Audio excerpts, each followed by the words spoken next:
E nós estamos no Setembro Amarelo, né? Vez em que se faz um convite, né, para a população aderir à campanha de prevenção ao suicídio no Brasil. Dados da Organização Mundial da Saúde, OMS, apontam que a cada 45 minutos uma morte por suicídio é registrada no país. Além disso, para cada suicídio, 25 pessoas fazem uma tentativa e muitas outras pensam seriamente na questão.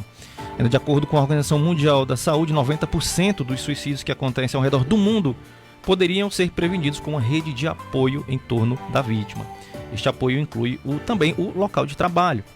Pensando em preparar melhor as empresas para lidar com o assunto, a Amarelo Saúde Mental está lançando um manual de práticas em prevenção ao suicídio. O manual lista atitudes que devem ser adotadas para auxiliar pessoas em situações de crise. E no programa de hoje, para falar sobre o assunto, eu converso com a psicóloga Lorena Soares, CEO da Amarelo Saúde Mental e coordenadora técnica do manual. Bom dia, doutora. Bom dia a todos. Vamos conversar sobre esse importante assunto aqui no programa de hoje. Bom, doutora Lorena, a gente vai conversar sobre esse tema. Claro que em muitos casos não é um tema muito fácil de falar, né? Para muitas pessoas é difícil de falar sobre isso. Mas primeiramente eu queria, né, saber junto com a senhora, até para explicar para os ouvintes, né, o que é a ideação suicida, né? De onde que ela surge, quais são, vamos dizer assim, os principais fatores e o que se pensa, né? Quem acaba pensando em suicídio, como é que se dá essa ideação, doutora? Bom dia. Pergunta complexa, são muitas perguntas são em uma variáveis, só. né? Vamos começar a pensar devagar, né? Um pouquinho sobre isso, assim, logo de cara quando você começou a falar sobre que é difícil a gente falar sobre esse tema. Sim, realmente é muito difícil a gente falar sobre esse tema, né? Existem algumas conversas na vida da gente que são conversas realmente difíceis. E essa temática do suicídio é uma temática que as pessoas têm medo de abordar, né? Uhum. E elas têm medo de abordar porque é muito doloroso pensar que alguém pode tirar a própria vida, né? Mas isso é algo que acontece, pelos dados que você mostrou, acontece, e o nosso país tem índices bem altos, né? Então a gente precisa realmente falar sobre isso. Não falar sobre o assunto é sim um estigma que a gente precisa pensar sobre, né? Então, sim, é importante falar sobre suicídio, é importante que a gente saiba que os suicídios acontecem, né? Mas que a gente tem que ter cuidado na forma de tratar esse assunto para que a gente não acaba sendo gatilho para outra pessoa e passe a estimular que algo aconteça, né? Então a gente tem que ter muito respeito e cuidado quando a gente vai falar sobre o assunto, né? Eu queria que aos poucos tu fosse refazendo as perguntas para eu ir pensando melhor sobre o assunto, tá bom? Exatamente. Existe vamos dizer assim, uma impressão de que tristeza e depressão seriam as mesmas coisas. Qual é a diferença entre tristeza e depressão, né? Acho que é um ponto importante para a gente começar a conversar. Sim, é importante, né? A depressão, ela é um transtorno mental, tem lá um código da CID, né? Que é o documento oficial de doenças mentais, né? Então, na verdade, doenças físicas e mentais, mas está lá o código na CID do que é a depressão. Então, ela é um transtorno mental com a nomenclatura diagnosticada por um psiquiatra. E aí a gente tem que deixar claro que isso é diferente de tristeza. Emoções todos nós sentimos. Dores emocionais e tristeza por coisas que acontecem, todos nós sentimos a cada momento que algo que a gente não gostou está acontecendo. Então, às vezes, a gente tem tristezas mais fortes, a gente tem melancolias, dependendo da dor, do que isso significou para a gente. E pode acontecer dessa dor ser uma dor que perdure muito tempo, que tenha uma intensidade muito grande e que aí comece a nos incomodar porque a gente não está conseguindo sair desse estado. E aí a gente procura um especialista e o psiquiatra faz esse diagnóstico e dá o diagnóstico de depressão para alguém. Então, na verdade, a gente tem que ter esse cuidado. A depressão, ela é um transtorno mental, né? Ela é uma doença psiquiátrica. E a tristeza não. A tristeza faz parte da nossa vida. Quando a gente topa, a gente sente dor e fica triste. Quando a gente recebe um não, a gente fica triste. Quando a gente algo que acontece no nosso cotidiano que nos desagrada, pode causar tristeza. E tá tudo bem, é normal a gente ter emoção. Todo ser humano tem emoção. E a tristeza é uma emoção. Claro que muita gente acaba falando, olha, hoje eu estou depressivo. Na verdade, tá passando por uma tristeza, né? Ali cotidiana, né? Essas tristezas que a gente tem, claro, né? Mas não seria algo depressivo, não é uma depressão, claro, né? Não, ela tá fazendo uso coloquial da palavra depressão. E aí é outro ponto que a gente pode parar para pensar um pouquinho e ter cuidado. A gente, de vez em quando, qualifica o transtorno mental, né? Coloca como um adjetivo de coisas que estão acontecendo. E a gente tem que ter cuidado com isso, porque eu fico preocupada quando eu ouço alguém dizendo assim, hoje o dia tá bipolar. Porque o dia amanheceu nublado, depois fez sol, depois, né, mudou novamente. Mudou o clima. Né? Que torna, assim, pejorativo para o que é um transtorno mental. A pessoa que passa pela depressão, por exemplo, é alguém de um sofrimento grande, né? De um transtorno que muitas vezes pode ser cronificado e que ela sofre cotidianamente com isso e que ela tem que lidar consigo mesma e que não é fácil ela aprender a passar pelo processo para poder estabilizar e estar bem. E aí, quando eu coloco que eu estou depressivo com algo comum que aconteceu na minha vida, essa pessoa pode dizer, poxa, então o que eu estou sentindo não é nada? É, só algo corriqueiro, né? Só algo quando corriqueiro. Não é, na verdade, né? Exatamente. Então, a gente pode estar aí falando de forma não muito bacana para aqueles que realmente têm um transtorno e que precisam de cuidado. Então, a gente tem que ter um pouquinho de cuidado com essas falas no nosso cotidiano. Com certeza, Natura. É algo que hoje já se discute, esses termos que a gente chamaria de capacitistas, né? Sim. Que você acaba, né, dando uma conotação pejorativa, né, para doenças, para a condição física de pessoas com deficiência, né? Isso tudo tem que ser levado em consideração. Mas há um momento, doutora, vamos dizer assim, que você começa a perceber que algo está errado com você, que algo que você precisa de ajuda, que já não passa a ser mais a tristeza, ou seja, já passa a ser algo um pouco mais... Existe esse momento que você pode perceber isso e aí justamente procurar ajuda? Ou seria, não? Existe, e muitas vezes não é a gente que percebe, então isso tem que ficar muito claro. Às vezes é quem está à nossa volta que percebe. Por isso é importante das pessoas conhecerem, porque às vezes eu estou passando por uma sintomatologia que eu não estou conseguindo identificar como sendo, por exemplo, uma depressão, que é o que a gente está tratando agora, mas pode ser uma ansiedade, um estresse, um burnout, né? Que também está sendo muito visto, né, hoje. Né? Então, às vezes a gente está passando por sintomas daquilo ali, mas a gente não consegue perceber. E quem percebe é quem está à nossa volta e nos ajuda. Então, é importante que a gente entenda que essa rede de apoio é importante para que nos ajude a trazer esse cuidado para nós mesmos, né? Mas, assim, quais são os sintomas que podem representar um transtorno mental, né? E aí eu estou falando de qualquer transtorno mental, tá? A gente pensa muito em frequência e intensidade de uma sintomatologia que está aparecendo. Como assim? Eu tenho um comportamento que faz parte da minha vida e eu mudei. Eu passei a ter um outro tipo de comportamento. Eu vou dar um exemplo bem claro, né? Eu costumo ser uma pessoa muito ativa no meu local de trabalho e, de repente, eu passei a ficar introspectiva, a ficar calada, me afastar, ir para um cantinho. E isso aconteceu um dia. Sinal que naquele dia eu não amanheci bem, tá tudo bem, né? Ou eu tô mais triste por alguma coisa que aconteceu, tá tudo bem. Mas isso pode passar a ser frequente. Isso pode passar a ser todos os dias durante um tempo. E isso pode ter uma intensidade muito maior do que a intensidade normal da minha tristeza. Ou do meu isolamento. Ou de eu mais caladinha. E aí a gente começa a perceber que tem alguma coisa esquisita acontecendo. Não é só uma vez, não é só de vez em quando. É algo que está perdurando por um tempo e que está com uma intensidade maior. Aí eu já começo a ficar preocupada. Tem algo esquisito acontecendo e eu preciso, nesse caso, de ajuda. Muitas vezes é o outro que percebe. Nossa, eu tô te achando estranha. Nossa, tem uma coisa esquisita. Ou eu tô muito eufórica. E essa euforia perdura dias. E não é o meu cotidiano foge isso. Foge do padrão, vamos dizer assim. Pronto, foge do padrão. Então tem uma coisa esquisita ali. E é isso que vai dar aquele ponto de interrogação e fazer a gente procurar ajuda. Será que tem alguma coisa errada comigo? E aí os profissionais, claro, psicologia e psiquiatria. Eu gostaria de falar aqui, doutora, sobre a questão do trabalho, né? A gente tem alguns dados aqui que são importantes, né? Pesquisa Nacional de Saúde, realizada pelo IBGE em 2019, né? Apontou que 10% das pessoas com 18 ou mais receberam diagnóstico de depressão e que a ocorrência desencadeada por adoecimento no trabalho é notória na pesquisa, né?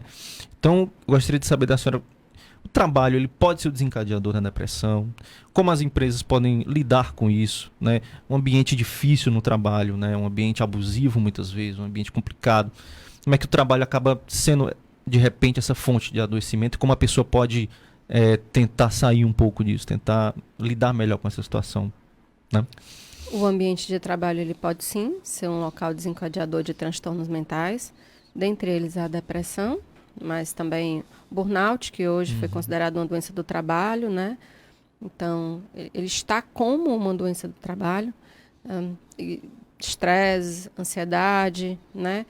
Cronificações de um estado que você passa a estar num período muito grande de tempo do seu dia, né? De estados mentais. E aí isso pode levar a um adoecimento mental, sim, né? Dentre eles a depressão. Né? É possível, a gente precisa entender alguns pontos sobre isso, né? A gente pode estar num ambiente tóxico dentro de uma empresa que está cobrando dos colaboradores de uma forma que gere esse adoecimento. Isso pode acontecer, a gente tem vários casos que se ganha na justiça causas trabalhistas por conta de um adoecimento causado pelo trabalho. Mas a gente tem também aquele trabalho que não é o trabalho em si que vai adoecer todos os colaboradores, mas que aquele colaborador específico para aquela função pode ser tóxica para ele, né? E nesses casos a gente tem que perguntar se aquele é um lugar para a gente estar, né? Será que é aquela empresa que eu tenho que estar? Será que não é outro tipo de trabalho que eu tenho que fazer que não me adoeça? Que isso independe um pouco da empresa de modo geral. Às vezes, o formato de trabalho da empresa é adoecedor. E nessas empresas a gente percebe um turnover muito alto, as pessoas não aguentam trabalhar muito tempo e acabam saindo, né? Um índice de absenteísmo às vezes grande, né? As pessoas não conseguem trabalhar, adoecem com frequência. E isso às vezes é gerado pelo ambiente total da empresa. E às vezes não. Às vezes é uma pessoa que para aquela função é adoecedora para ela. E aí a gente tem que pensar, enquanto empresa, em como fazer para que eu repense o formato de trabalho daquela pessoa, eu repense a estratégia de acompanhamento daquele colaborador, mas eu, enquanto pessoa, também tenho que pensar se aquele é o melhor ambiente para eu estar, né? Se eu tenho outros formatos que podem me trazer mais qualidade de vida, que não seriam naquele local de trabalho. Então, tem aí dois lados que a gente tem que enxergar, o lado da empresa e o lado da pessoa enquanto individual. Bem, inclusive, Natura, com a pandemia, né, que a gente passou, né, ainda temos aí as variantes, mas vamos dizer, os picos, né, os momentos mais agudos da pandemia que passaram, optou-se pelo home office, né? E muita gente... Houve um impacto em muitas pessoas, né, em relação a isso. Esses formatos, eles têm ganhado força, vamos dizer, formato presencial, formato home office. As empresas têm estudado, vamos dizer, essas formas de trabalhar para dar um melhor bem-estar aos colaboradores? Tem. Tem se dado isso? Tem pensado muito, inclusive hoje está se levantando muito a bandeira do formato híbrido para vários tipos de trabalho. Claro que tem trabalhos que tem que ser presencial. Por exemplo, a operação industrial, muitas vezes ela vai ter que ser totalmente presencial. Mas outros tipos de trabalho que dão a possibilidade do trabalho híbrido, ele sim tem sido muito pensado pelas empresas como sendo uma forma de amenizar os sofrimentos após a pandemia e como uma forma realmente de trabalho que tem feito sentido.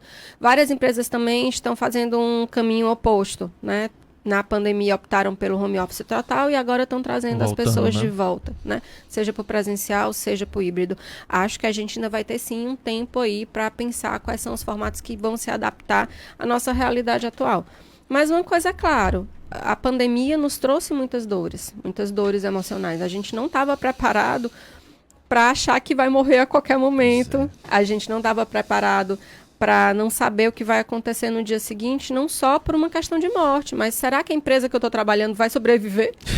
A incerteza muitas vezes sobre a vida, né? Sobre tudo. Momento. Sobre a minha vida pessoal com as pessoas que eu amo, profissional, econômica. espiritual, porque a gente passou a se questionar uma série de coisas, ficamos trancados dentro de casa, e aí a gente não tinha mais aqueles caminhos de eu não estou bem em casa, eu saio para trabalhar, e aí eu alivio da situação que eu estou vivenciando ali, mas aí depois eu volto, mas eu já estou aliviado, porque o meu trabalho também já complicou, mas eu estou em casa, então eu consigo aliviar do trabalho. Não tem mais escape, eu fiquei lá o tempo inteiro, né? Então, a gente adoeceu também. A pandemia nos fez... O nosso psiquismo foi forçado a pensar numa série de situações e a gente inéditas, não ficou bem. Né? Até então, né, doutora? A gente não estava preparado para isso, né? Com certeza. E tem uma questão muito interessante, né, dentro da questão da saúde mental, principalmente hoje em dia, que são, vamos dizer assim, o contato com o mundo, né? Principalmente agora redes sociais, o mundo virtual, né? Eu li relatos que as pessoas falaram assim, olha, as pessoas não querem saber da dor do outro, só querem saber se você está bem. Se você estiver feliz, beleza, né? Mas se você está mal, as pessoas se isolam, muitas não querem contato com você. Em momentos em que você, de repente, está numa situação, né, mental não muito legal, rede social, é bom se afastar ou não. As redes sociais podem acabar ativando gatilhos, né? Existe uma tendência, eu acho, que das pessoas de comparar a sua vida com a vida do outro, né? Por que a vida do outro é melhor? Não? Isso acaba desencadeando alguns gatilhos, né? Como é que a senhora vê essa questão? Não tem um caminho direto aí, tá? A rede social, ela pode ser realmente algo que tenha um componente adoecedor, principalmente porque a gente realmente posta muito nas redes sociais só um lado da vida da gente, né? Até porque se você visualizar a rede social como os nossos álbuns de família do passado, vamos fazer uma comparação. A gente não batia foto de momentos tristes e ia botando nos álbuns de família. A gente botava fotos de momentos festivos. E a gente é curioso com a vida do outro, né? A gente traz como até um mecanismo de defesa. Vamos ver o que está acontecendo na vida do outro para que eu enxergue que eu não estou sozinho naquela situação, né? Ou aonde eu quero chegar. É ali que eu quero chegar, aonde aquela pessoa está. Então, ela pode servir para uma série de situações distintas à internet. O que a gente não pode é se prender a ela. Quando eu deixo de viver a minha vida para viver atrás das telas, quando a vida do outro e a perspectiva do outro passa a ser melhor do que a minha e eu deixo de seguir a minha para seguir a do outro, isso também é adoecedor. Quando o comentário que está ali debaixo da minha postagem é um comentário adoecedor, nem sempre eu estou preparada para ouvi-lo. Esse buscar um eu ideal, ele é muito complicado. E tem um movimento na rede social de vários influenciadores que estão falando sobre isso também. Que a vida que tem que ser mostrada ali não é só a vida ideal, né? Isso já está acontecendo dentro das redes sociais também. Então, dependendo do uso que você fizer da rede social, ela pode até ser um gancho para você pensar em situações, se você trazer a tua dor, compartilhar com o outro, mas ao mesmo tempo você pode também adoecer diante dela. Vai depender muito do uso que você for fazer da rede social. Eu lembrei muito do caso do Whindersson Nunes, né, influencer, né, bastante, com muitos seguidores nas redes sociais, e ele fala, né, abertamente. O Felipe Neto também falou sobre a situação de depressão que ele enfrenta, ou seja, por um lado você, de repente, não precisa sempre comparar a sua vida com a dos outros, mas também há momentos de suporte ali na rede social, né? Sim, é muito bacana lado, né? Quando alguém como, por exemplo, o Whindersson que você falou, né, traz todas as dores dele, ele fez vídeos, documentários, ele falou muito claramente sobre as dores existenciais dele, emocionais, o que ele estava vivendo ali. Ele se ajudou com a rede social, ele usou ela como um mecanismo de ajuda para ele mesmo e para o outro, que pode também, enxergando o que está acontecendo com ele, ver que isso é algo que acontece, né? E que eu preciso de cuidado. Né? Como qualquer doença, seja ela mental ou seja física, eu preciso de cuidado. Então, se eu não enxergo a minha doença, o meu adoecimento mental como uma dor, como uma doença, eu não vou me cuidar. Eu não vou procurar o psiquiatra, eu não vou procurar o psicólogo, eu não vou procurar as terapêuticas, e aí eu vou sofrer cada vez mais sozinho. Mas quando eu não estou bem, quando eu tenho uma crise, por exemplo, cardíaca, ou depressão, ou de diabetes, eu procuro um médico para me tratar. Então, por que no adoecimento mental eu não posso procurar? Né? Aí entra em todas as questões de estigma. E aí a rede social pode nos ajudar muito a diminuir esse estigma. E a pessoa entender que do jeito que ela se cuida de uma doença física, ela também tem que se cuidar de uma doença mental. Existe, de repente, a pessoa assim, tem vergonha de se expor para um profissional. As pessoas ainda têm muitas pessoas ainda têm resistência de se abrir, vamos dizer assim, né, para um profissional. Existe ainda muito isso, essa resistência de procurar ajuda por vergonha, muitas vezes. Existe. Diminuiu um pouquinho, se a gente for pensar nos últimos anos, diminuiu um pouco, mas ainda existe muito. Existe muito a vergonha, o medo, né, o não querer mostrar que está indo ao psiquiatra, o não querer dizer, o ter vergonha de chegar ao consultório do psiquiatra e do psicólogo. O atendimento online facilitou muito isso, né? Porque quebrou um pouco essa barreira, mas existe sim. Existe, a gente vai voltar para o ambiente de trabalho, um medo gigantesco de que o ambiente de trabalho saiba que eu estou adoecido mentalmente, pelo medo que eu tenho da pessoa no meu trabalho achar que eu não sou mais competente para o trabalho que eu exerço, porque eu estou passando por um adoecimento mental. Então, muitas vezes, a pessoa esconde do ambiente de trabalho isso, o adoecimento. Colocando para debaixo do tapete ali, né? Que pode ser pior, né, na verdade. Que pode ser pior, porque, na verdade, a rede de apoio que você podia estar dentro do trabalho passa a não existir mais porque você não permitiu que isso acontecesse pelo seu medo e o preconceito que você mesmo tem. Gostaria de conversar com a senhora. A gente tem falado sobre, né, a questão da depressão e o suicídio. Mas não necessariamente a gente tem algo que é sequenciado, né? A depressão leva ao suicídio. A gente tem quadros hoje muito fortes de ansiedade, né? Muitos casos também que advêm da pandemia. Há vamos dizer assim, não há uma linha exatamente que leva ao suicídio que vem da depressão, mas de outros fatores também? Como é que é isso? A depressão é sim uma das causas do suicídio, mas não é só ela, né? Sim, muitos números, a maioria do número de casos de suicídio estão vinculados à depressão, mas a gente sabe que tem uma série de outros transtornos mentais que também podem levar a pessoa a tirar a própria vida, né? Mas também existem pessoas que não têm um transtorno mental e que chegam a morrer por suicídio, né? Então, isso sim é algo que acontece. E a gente tem que saber que isso acontece, para a gente também não criar uma linha de que, vixe, a pessoa é depressiva, então pode ter certeza que eu tenho que ficar de olho porque ela vai se matar. Não é assim, né? Não é uma linha direta, né? Eu vou te dar um exemplo para ficar bem claro, tá? Crimes de paixão, né? A pessoa tá com ciúme muito grande da pessoa que ama e vai lá e acaba matando o outro. Pode acontecer sim de depois que ela matou o outro, ela vir e matar a si mesma, porque aí cai a culpa, né? Depois você vai, meu Deus, o que foi que eu fiz?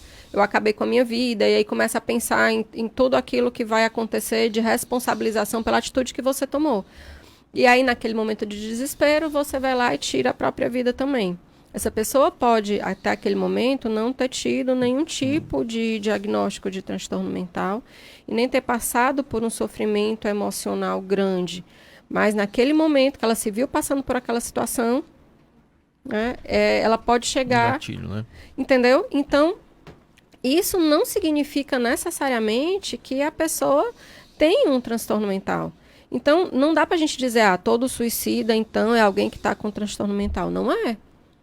Mas a ideação suicida, que a gente falou lá no comecinho, eu acabei não abordando, né? Ela pode vir para muitas pessoas. No adolescente, então, pode acontecer muitas vezes. A adolescência é um momento em que a gente está muito fragilizado, com a mudança hormonal, né? Muito grande, né?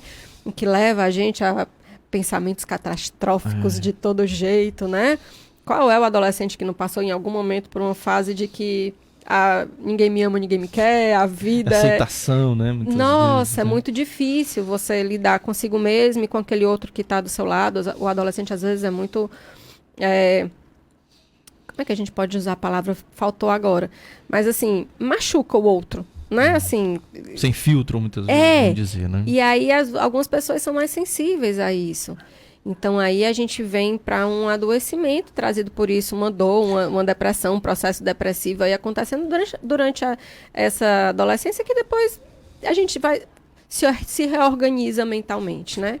E tem também os casos de bullying, né? Que acontecem, né? Em muitos casos, nos ambientes escolares, né? que às vezes levam a transtornos também, né? O bullying é uma coisa muito séria, que acho que é Sim, importante. bullying, né? assédio, violências de modo geral, né? Qualquer tipo de violência pode levar a um adoecimento mental, sim. Falar, doutora, sobre... a gente falou sobre um ambiente de trabalho, mas há também situações complicadas no ambiente familiar, né? Algumas pessoas com que eu vi o relato, elas disseram, olha, a depressão já começa na família. A família coloca você para baixo. Ou a família não valoriza ou não te escuta, né? Inclusive casos de que a mãe, por exemplo, tem o transtorno borderline, né? Tem um filho que, né, cometeu suicídio, e essa família já tem, né, uma questão ali para ser colocada. Ou seja, muitas vezes a família também tem que ser tratada nesses casos. A família tem que ser tratada... quando a gente fala de suicídio, a família e as pessoas de entorno dele, toda a rede de apoio, que não é só a família, às vezes são amigos, são colegas de trabalho, pessoas da mesma comunidade religiosa, todos os que eram próximos a essa pessoa precisam de acompanhamento também. É uma dor que é uma dor muito maior do que só a da pessoa que tirou a própria vida, ou que tentou tirar, né? Então, esse é um adoecimento que vai para todos. Então, sim, todos precisam ser tratados. Cuidado com a coisa de que a culpa é da mãe, né? Uhum. Mas, por outro lado, a gente tem que também levar em consideração de que, voltando para a depressão e não para o suicídio, mas a depressão ela é complexa e ela é multifatorial. E um dos fatores da depressão, por exemplo, é um fator genético. Né, um distúrbio químico cerebral, e que esse distúrbio químico é passado de geração em geração. Então, se eu tenho casos de depressão, né, nas pessoas da minha família, há uma possibilidade de eu também ter a depressão. Né? Não necessariamente dela se manifestar, mas de eu trazer comigo ali aquele gene. Né? Então, a gente tem que ter esse cuidado também de... porque a minha mãe era depressiva, então automaticamente ela acabou comigo porque eu vivi num ambiente depressivo. Também pode acontecer do ambiente ser influenciador. E aí não importa se é a mãe, se é o pai, se é o primo, se é a avó, com quem eu convivo, às vezes o meu ambiente é extremamente tóxico. E aí isso me maltrata. E se eu não tive o acompanhamento desde muito cedo para eu entender que a dor do outro ela não é minha, é do outro, e que eu preciso me cuidar para que eu não adoeça junto com ele, eu posso vir a adoecer também, por falta de cuidado. Né? Então, isso é algo que a gente tem que levar em consideração. É bem complexo, é bem amplo essa situação, e a gente tem que pensar em cada um dos pontos para não jogar a culpa em cima de um ente só, de uma situação só. Muitas vezes não é isso que acontece. A gente tem que ficar de olho nisso daí. É uma questão, às vezes, sistêmica também, né? Que envolve, como a senhora falou, né? Questão genética também. Às vezes, as condições. Eu vi relatos sobre pessoas, o desemprego, né? A gente, né, tem vivido, em certa medida, né? Um alto número do desemprego, né? E muitas pessoas falaram, né, da ansiedade do desemprego, da depressão que o desemprego, a sensação de se sentir inútil, às vezes para o mercado de trabalho. Aí, né? principalmente para o homem, né? Porque a gente vem numa cultura patriarcal, machista, né? E que o homem deve ser alguém que realmente vai cuidar daquela família, né? O grande provedor. E quando ele não acha esse emprego, ele vai, às vezes, criando uma série de dívidas, porque ele quer continuar provendo. E aí ele cria uma bola de neve e não sabe como sair dessa situação, né? Então, muitas vezes, isso realmente pode levar ao suicídio, né? Eu não vejo mais caminhos, a desesperança do eu não vejo mais caminhos, eu já procurei todos os caminhos, eu não vejo, eu estou me sentindo humilhado, eu não estou me sentindo como alguém que pode ser alguém no mundo, né? E aí eu realmente tenho essa ideia e muitas vezes eu acabo por ter a ação também. Então isso pode acontecer sim. As questões financeiras, elas são bem graves. No homem adulto, as questões financeiras, elas são bem graves para a gente pensar. Chegando aqui, né, já quase chegando no nosso final do programa aqui, doutora, a gente gostaria também de falar sobre, assim, ok, a gente tem todo esse quadro, né, que a gente traçou aqui durante o programa, né, que envolve o contexto do trabalho, contexto familiar também, né, a sociedade, as redes sociais, né, tudo isso. Mas é a partir disso, né, como perceber que uma pessoa está passando por isso e como ajudar. E como não ajudar. E como, de repente, assim, a gente tem muitos casos de pessoas que falam que a pessoa está com uma depressão. Ah, mas isso é frescura. Ou isso é falta de religião. Ok, que aquela pessoa está tentando ajudar. Mas será que é a forma correta? Ou Qual é a forma correta de ajudar uma pessoa nessa situação? Desmerecer a dor do outro nunca vai ser uma boa ideia, tá bom? Então, essa é a primeira coisa que a gente tem que pensar.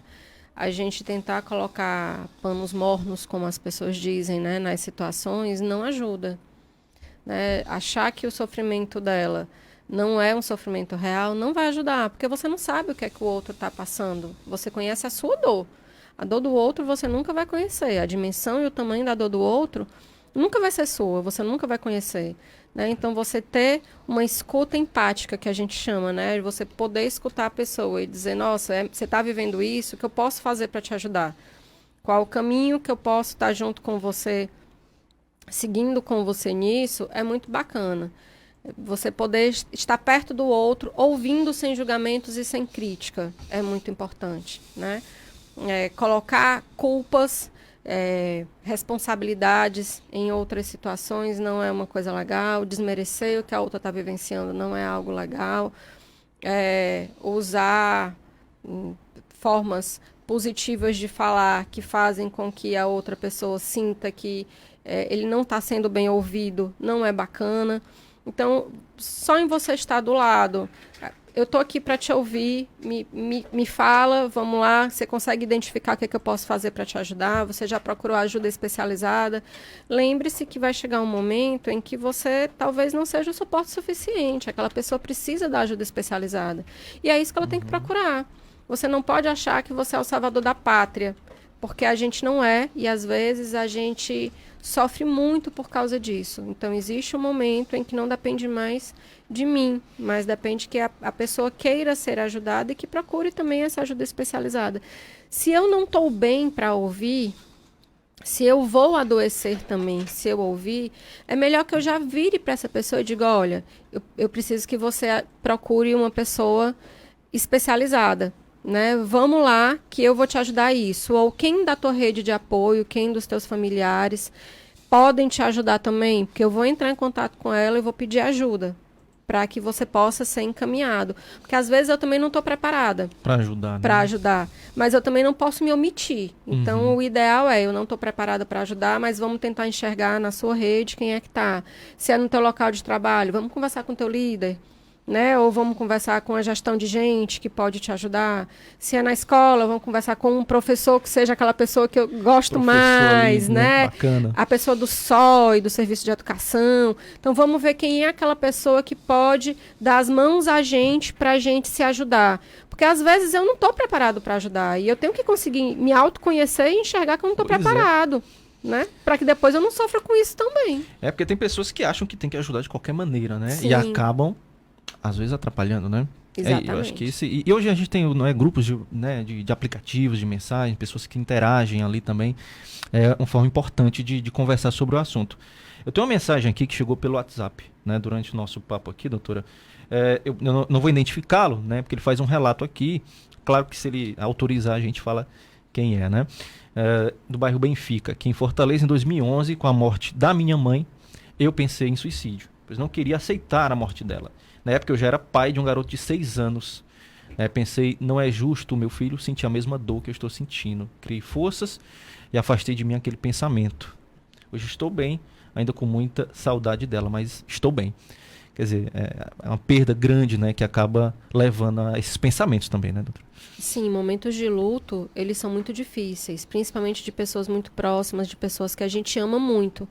Né? Saber que a nossa vida ela vai continuar existindo sem aquele apoio daquela pessoa que estava muito próxima e que tinha todo o meu amor, né? Isso é muito difícil. Lidar com momentos de perdas é muito difícil. Inclusive, o luto pode gerar depressão, que é o que ele está contando, né? Lutos muito prolongados, de mais de 6 meses, que a pessoa não vê uma melhora nisso, a gente começa a pensar, opa, será que não está na hora de eu procurar ajuda? Porque é normal que a gente fique triste, melancólico, chore, se desespere, quando a gente perdeu alguém que a gente ama muito. Mas isso é para ir passando aos poucos, ficar mais leve, virar saudade, virar lembranças, né? E uma dor, mas uma dor suportável que eu consigo ir elaborando durante o passar dos dias e meses, né? E anos também. Mas se eu estou vendo que os meses estão passando e que eu não estou conseguindo elaborar nada, procura ajuda. Procura o psiquiatra e o psicólogo e vai se cuidar, porque você precisa conseguir reorganizar o teu psiquismo, reorganizar a tua vida, para que você consiga deixar que o outro que se foi se vá realmente, que você fique e enxergue outras coisas na sua vida. Talvez para essa pessoa, inclusive, apesar dele ter pensado no filho dele, justamente porque ele pensou no filho dele, o filho dele talvez tenha sido a âncora para que ele conseguisse suportar, né? Então a gente sempre tem também esse outro ponto, né? O que eu consigo enxergar como sendo o meu objeto de apego, que eu consigo me segurar nele para que eu consiga me ajudar a passar por aquele momento de perda. Isso é bacana. Bom, doutora, o nosso tempo já vai acabando aqui, né? A gente está com um minutinho, mas claro, a gente teria muito mais para conversar, né, no programa hoje sobre este assunto, né? É um tema muito vasto, muito importante, Setembro Amarelo. Inclusive, a Amarela, né, onde a senhora é CEO, está com um documento, né, uma cartilha falando sobre isso. Explica um pouquinho rapidamente. Pois não, a gente tem um manual de prevenção ao suicídio. Esse manual você pode baixar no link que está na bio do Instagram, Amarelo Saúde Mental, tudo junto. Né? E aí é legal que vocês baixem, lá não tem só o manual, tem todo o material de endomarketing para o Setembro Amarelo, então a gente consegue baixar muitos materiais, vídeos, posts, cartazes, tudo isso virtualmente lá para que você possa baixar. Legal que a gente consiga dar uma olhada no manual e entender um pouco mais. Tá ótimo, doutora. Quero agradecer, né, a doutora Lorena, que esteve conosco aqui, participando do Saúde do Povo. Lorena Soares, CEO da Amarelo Saúde Mental, coordenadora técnica, né, do manual que ela apontou aqui. Muito obrigado, doutor. Foi ótimo papo com a senhora, viu? De nada, obrigada a todos. Querendo encontrar o Amarelo, só ir nas redes sociais, a gente está em todas.